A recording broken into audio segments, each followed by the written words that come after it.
Silvia Garro y les doy la bienvenida en nombre de mío, de Héctor Palomino y de los compañeros y compañeras de la Cátedra de Relaciones de Trabajo que tenemos acá en la Facultad de Ciencias Sociales de la UBA, por lo menos para saber de dónde, en qué marco se da esto, ¿no?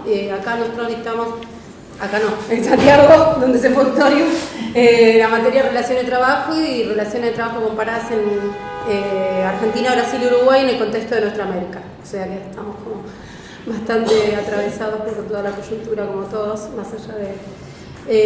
y acá, en el IAL, tenemos un grupo de estudio y trabajo, que están ahí la mayoría de los compañeros, de relaciones de trabajo comparadas en América Latina, donde tratamos un poco de pensar algunas de estas cuestiones.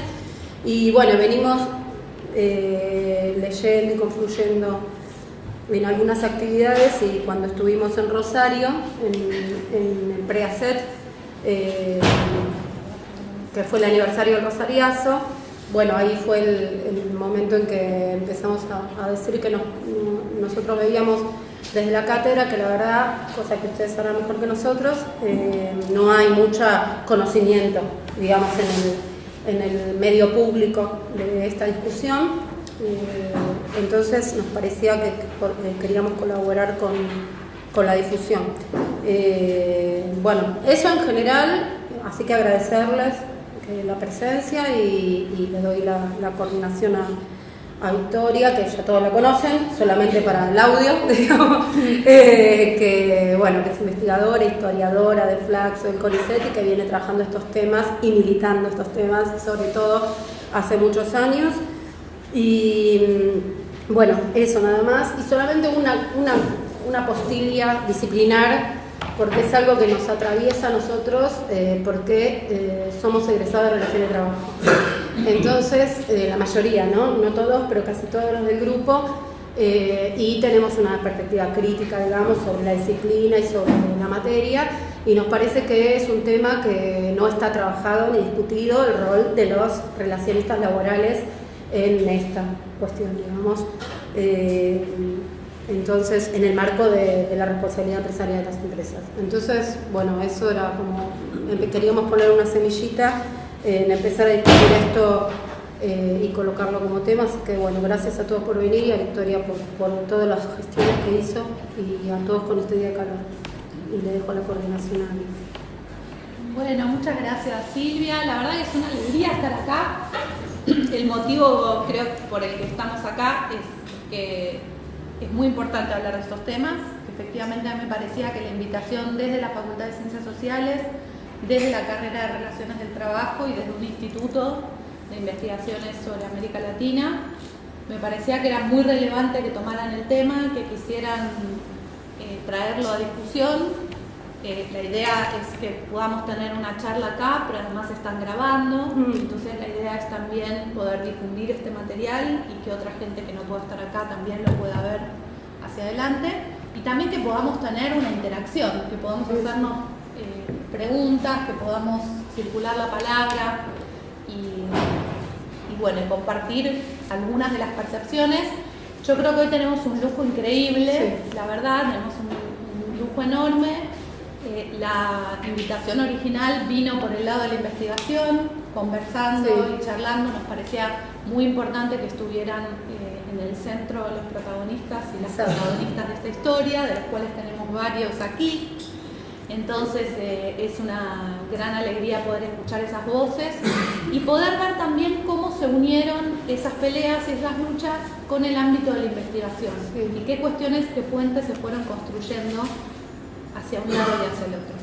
Entonces, ese es un poco el planteo de hoy. En primer lugar, quería decir que nos falta una pata en esta construcción. Digo, están los compañeros trabajadores, están algunos de los sectores sindicales, y también es el caso de Estela, que han acompañado muy fuertemente esta lucha. En el caso, claramente, de Estela, además, con una participación personal a partir de la historia de su familia, de su papá Carlos Gareis, pero además como militante del ámbito docente, realmente, y en el caso de Victorio Paulón como secretario de Derechos Humanos del STA, es muy importante ver la cuestión de trabajadores y sindicalistas en esta historia, pero tenemos a los investigadores y no tenemos a los abogados, Claro. ¿no? Que es lo que nos falta aquí y a quienes quería mencionar en un comienzo, porque como voy a presentar muy brevemente ahora, realmente fue gracias a que la representación legal que tuvieron los compañeros a cargo de Tomás Sofía Quintana y de Elizabeth Gómez Alcorta, vieron la complejidad del caso y convocaron a un trabajo interdisciplinario, es que podemos estar acá y es que se pudieron unir las distintas piezas, ¿no? Entonces, así que aunque no puedan estar, en realidad están con nosotros. Queríamos empezar mencionando que efectivamente el ámbito legal es el ámbito en el cual se dio esta disputa de la cual vamos a estar hablando. Y vamos a contar entonces, y quería presentar desde ahora, lo presenté a Victorio Paulón, secretario de Derechos Humanos de la CTA, histórico líder de Villa Constitución, una de las figuras más comprometidas con los derechos humanos en el campo sindical, pero además tenemos a compañeros protagonistas como Carlos Propato, Ismael Portillo, Pedro Troiani, Elisa Charlín, Lulú Ortiz. Ya nos instruyó que Portillo es de Ismael y no de ella, muy bien. Estela Gareis, a quien mencionaba antes, y en representación del equipo de investigación vamos a contar también del equipo de responsabilidad empresarial, vamos a contar con la presencia de Federico Bocos, de Alejandro Jasinski, que está allí en la punta, y de Marianela Gali, que se me escondió, pero está ahí la reconoce fácilmente, porque vino con lesión y todo. Entonces, sí, que efectivamente son algunos de los que integramos el grupo de responsabilidad empresarial. Hay otros de los compañeros que están aquí colados en el público, como Belén Zapata, que también tiene un trabajo enorme hecho sobre responsabilidad empresarial. Así que bueno, tenemos un privilegio muy grande hoy, el de poder estar acá. Simplemente y poco tiempo antes de que se cumpla un año de esta sentencia. Claro. ¿No? Por ahí, chiquito, para los que por ahí no están como muy interiorizados, si vos querías comentar este trabajo que ustedes hicieron y que los libros, o sea, como ahí un vamos, breve comentario. ahí vamos. Yo voy a ser muy, muy breve en ese sentido porque me parece que tenemos... las palabras de... Exacto. Claro, Pero simplemente quería decir que efectivamente vamos a estar hablando, y aquí traje unas muy poquitas filminas, pero que están allí para que las puedan ver. Vamos a estar hablando de la causa denominada Ford, de lo que se llama la causa Ford, que llevó a juicio oral en diciembre del 2017 y tuvo sentencia en diciembre del 2018. Y esta causa terminó con condenas a 3 imputados. Por un lado, a Santiago Mar Riveros, que fue condenado a 15 años de prisión. Por otro lado, a Héctor Sibila, que era el jefe de seguridad de la planta de Ford Motor Argentina, que fue condenado a 12 años de prisión. Y Pedro Müller, que era el gerente de manufactura, quien fue condenado a 10 años de prisión. Estos dos últimos fueron considerados partícipes necesarios en las violaciones a los derechos humanos. Como les contaba, lo que vamos a estar comentando hoy es un poco del trabajo que hicimos en el marco de esta causa, liderados por los dos abogados, allí están Tomás Sofía Quintana y Elizabeth Gómez Alcorta, que convocaron a tratar de pensar esta causa en el foro penal de manera interdisciplinaria. ¿Por qué? Porque las causas por delitos de lesa humanidad, en general, predominantemente se centraron en imputados militares. Luego existieron algunos sectores civiles cuya responsabilidad se fue estudiando y se fue analizando. Pero centralmente se habló de las responsabilidades militares. En este caso implicaba estudiar responsabilidades empresariales y esto llevaba a la enorme necesidad de abrir un campo nuevo en términos de argumentación, de análisis. Había que pensar el espacio de la fábrica, había que empezar a pensar cadenas de mando dentro de la fábrica, ¿no? Y esto abría todo un espectro muy complejo de trabajo que se fue desarrollando a lo largo del juicio y sobre el cual vamos a estar hablando acá. Perdón, quería que te decir, interrumpa. no. Que me pasó a saludar Mabel, que es la directora de no, Leal, no, porque se tenía que ir a otro evento, pero te quería saludar y los quería no, saludar a no, los compañeros y Quería compañeras. dar las gracias a todas y todos por estar hoy aquí, por acompañar esta actividad que es tan importante. Realmente, bueno, es un orgullo para nosotros que este grupo esté aquí y que estén con un tema tan importante. Así que, bueno, les dejo, perdón, No, solo quería saludarlos porque hay otras 2 actividades a las que tengo que también. Muchísimas gracias, Así un que, gran placer. Acá tenemos. Bueno, gracias. Gracias, muy amable. Hasta luego. Bueno, entonces vamos a estar hablando de esta causa, la causa Ford. Vamos a estar hablando específicamente del trámite oral de la causa que se desarrolló entre fines del 2017 y fines del 2018. Estamos hablando de un tiempo muy regresivo en términos de las políticas de derechos humanos, una etapa para nada favorable. Y el motivo por el cual pudimos llegar a esa instancia con esta posibilidad de articulación entre el equipo legal, el equipo de investigación y todo el trabajo que vienen sosteniendo los compañeros hace décadas en términos de la denuncia, en términos de la articulación de la militancia sobre esta causa, tuvo que ver con muchos hitos previos, muchos logros en términos de investigación, sistematización de información y también muchos hitos en el campo legal.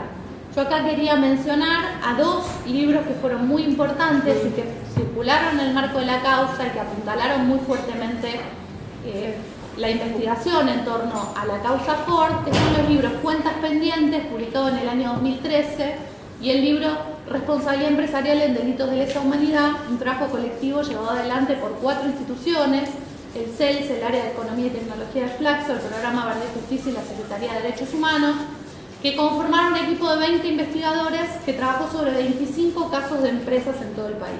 ¿Sí? Entonces se llega a esa causa judicial con una acumulación de investigación previa de una gran cantidad de investigadores que habían trabajado sobre estos temas, pero además con una sistematización de esas investigaciones, ¿sí? Con participación además de instancias estatales, porque esta investigación se realizó entre el 2014 y el 2015, fue publicada en el 2015. Y esto es lo que nos permite llegar a lo que consideraban como punto clave desde la convocatoria, que es poder difundir algo muy importante, que es la sentencia de esta causa. Nosotros hablábamos de las condenas, hablábamos de que el militar a cargo de la zona, Santiago Marriveros, había sido condenado a 15 años y que los 2 gerentes habían sido condenados a 12 y 10 años respectivamente. Estas condenas fueron muy significativas. Ahora les voy a mostrar algunas fotos que muestran lo emocionados que estábamos muchos de los que estamos acá, que somos los que estamos en todas las fotos. Es muy divertido. Traté de buscar otras, pero no es difícil. Los protagonistas están en el centro, por supuesto, pero hay otros colados que aparecemos ahí. Bueno, la sentencia fue muy importante en términos de la condena a la participación de estos responsables, pero además fue muy importante en términos de sus fundamentos. Entonces queremos atraer la atención a los fundamentos de la sentencia que se publicaron este año, el 15 de marzo de este año, o sea, hace muy poquito, y esos fundamentos de la sentencia, que es el tribunal explicando en base a qué condenan, por qué condenan, cómo están pensando estas responsabilidades militares y empresariales en las violaciones a los derechos humanos de 24 ex trabajadores y delegados. Estos eran los que estaban comprendidos dentro de la causa. Los compañeros son parte de 24 ex trabajadores y delegados de la fábrica Ford, que fueron 17 de ellos secuestrados en sus lugares de trabajo, que fueron llevados a un quincho dentro del predio de la planta Ford donde fueron torturados, fueron trasladados a comisarías y luego fueron llevados a unidades penitenciarias. Estamos hablando de un proceso represivo entre 1976 y 1977 muy cruento, muy terrible, que como vimos en el juicio marcó no solo a los trabajadores, sino a sus familias, a sus hijos, sus hijas y a toda la comunidad. Entonces las condenas en base a estas cuestiones tuvieron como condicionantes, tuvieron como fundamentos una serie de cuestiones que queremos traer aquí para discutir y que por eso nos parece tan importante estar hablando de la causa Ford. En primer lugar, lo que dicen los jueces es que las ilegítimas detenciones obedecieron a un denominador común que se vinculó a su participación en actividades gremiales. Es decir, que la tarea sindical está en el centro de esta historia. Por otro lado, dicen que existió de parte de autoridades y personal jerárquico de la empresa Ford un aporte específico de información de los trabajadores a ser secuestrados. Se acreditó que se entregaron a las fuerzas militares los legajos del personal y además se dice que Se acreditó también que el aporte de información por parte de los directivos empresariales a las fuerzas militares para consumar los secuestros se materializó mediante la confección de listados con las personas que demandaban ser detenidas. Por otro lado, se dice que existió un aporte logístico y de recursos materiales de parte de las autoridades y personal jerárquico de Ford a las fuerzas militares que de mano propia produjeron los secuestros probados, y se probó que existió un aporte de la estructura organizacional y de infraestructura territorial por parte de las autoridades y el personal jerárquico de Ford a las fuerzas militares. ¿Por qué? ¿No? ¿Por qué? Porque es que estos empresarios, esta estructura empresarial, pero estos empresarios en particular, brindaron todos esos recursos, información, vehículos, territorio, espacio, permitieron un centro de detención adentro de la fábrica. Cuando tienen que explicar esto y definen a ese espacio de detención como un centro clandestino de detención con la particularidad de encontrarse emplazado en una propiedad privada, y dicen: los trabajadores detenidos y secuestrados en sus lugares de trabajo fueron llevados al quincho donde fueron mantenidos en condición de desaparecidos.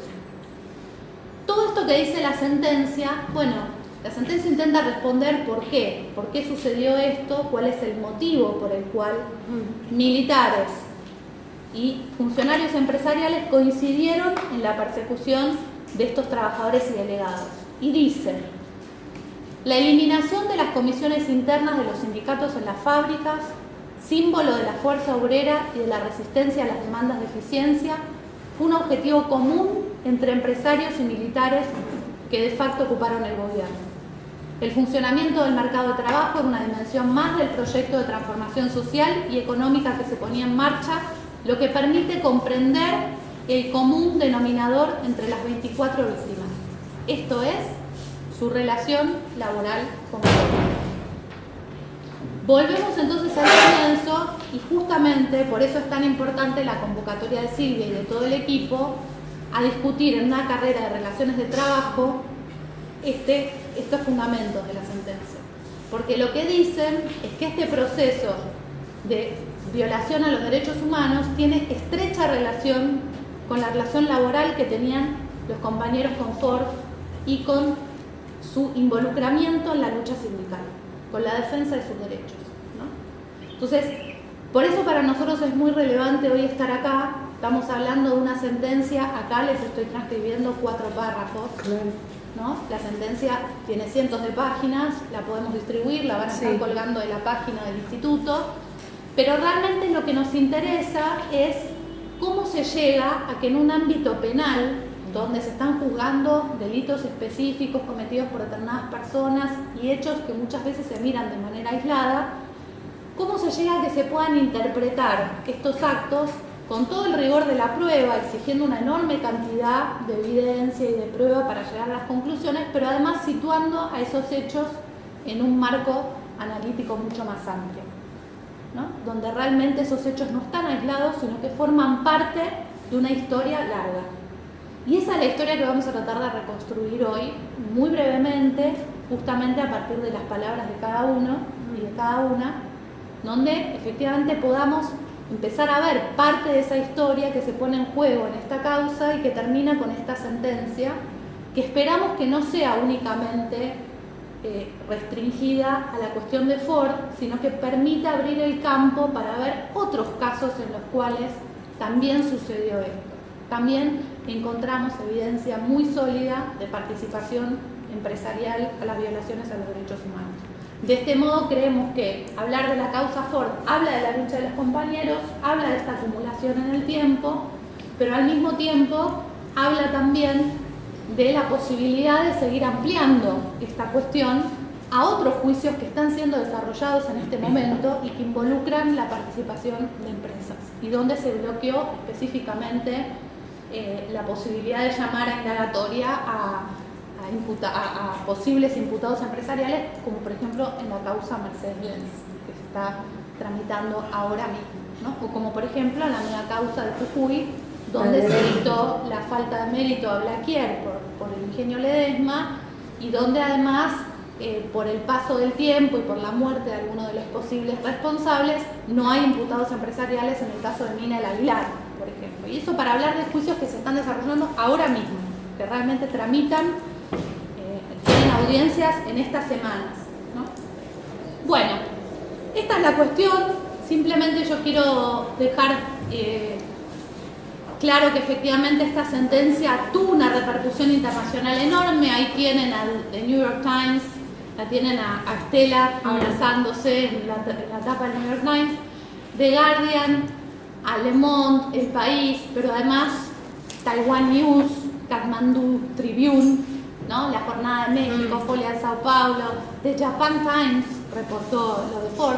Esto efectivamente fue por todo el mundo, tuvo una repercusión muy fuerte, porque no solo creemos que la sentencia de Ford tiene implicancias sobre los otros casos de responsabilidad empresarial en la Argentina, sino en general sobre el tema de empresas y violaciones a los derechos humanos, y más particularmente dentro del campo de empresas y violaciones a los derechos humanos, es empresas y represión a trabajadores y sindicalistas, ¿no?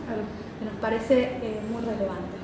Bueno, y por otro lado quería simplemente dar crédito. Ahora vamos a dejar pasando una cantidad enorme de afiches y de dibujos, ilustraciones que fueron realizados por un compañero llamado Federico Heller, que se dedicó a hacer una gran cantidad de volantes para la convocatoria de audiencia, material que luego fue exhibido en una muestra artística en torno a la causa Ford, muy hermosa, que se inauguró en la ESMA el año pasado, que se rearmó de manera muy linda este año en la Casa de la Unidad de la CTA, y que efectivamente, bueno, va a estar girando por distintas sedes sindicales por todo el país, recordando un poco el papel de Ford, no solo en este proceso, sino en relación con su historia, ¿no? Claro. Retomando cuestiones como la militancia sindical, como las inspecciones oculares que se hicieron